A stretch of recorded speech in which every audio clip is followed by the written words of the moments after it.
I think it'll be very difficult for Bangladesh to make meaningful progress toward a peaceful political transition so long as the law and order situation, which includes attacks on and threats to religious minorities, particularly Hindus, are not fully addressed. What I think the top priority of the interim government should be restoring law and order. It's clear that there's significant amounts of instability right now, and it became quite clear that Sheikh Hasina was losing public support. Bangladesh is marked by violence currently. So, what do you have to say on the situation and the political instability in the country?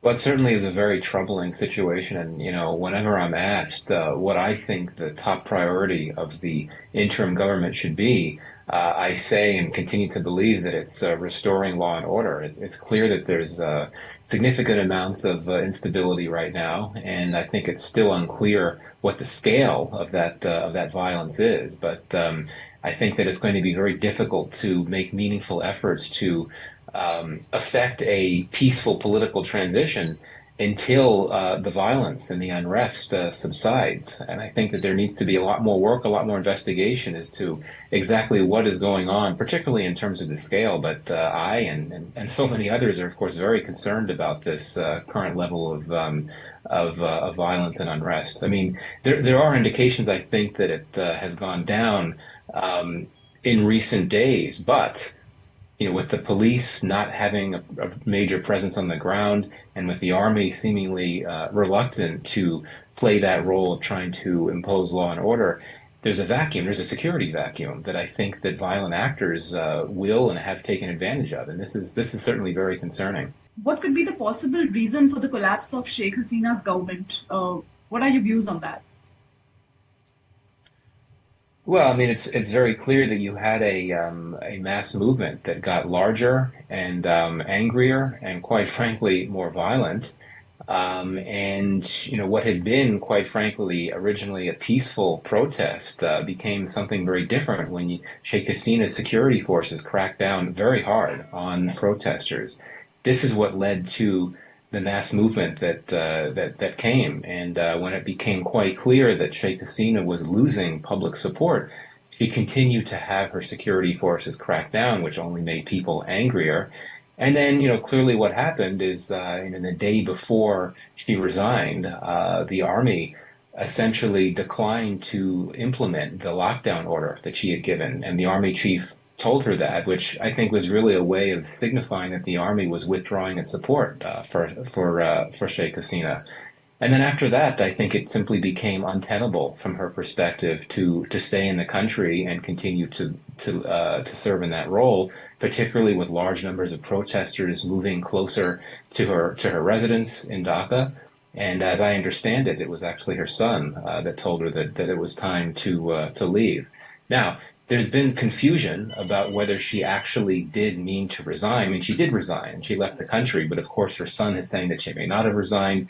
This is one of so many things that's unclear and uncertain about Bangladesh. But at the end of the day, what led to the collapse of her regime was a mass movement, one that the security forces were unable to manage. They were resorting to egregious levels of force, which only made that movement grow and get more public support. And in the end, she simply lost legitimacy, she lost support, and I think one could argue that she lost the mandate to rule as well. Amid this ongoing violence that has killed hundreds in Bangladesh, there's also attack on minorities in the country, the Hindu minorities mainly.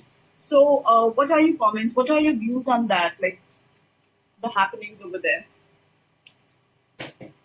I think that there are few stories playing out in Bangladesh that deserve more scrutiny and investigation than this issue of attacks and threats to religious minorities, particularly the Bangladesh Hindu community.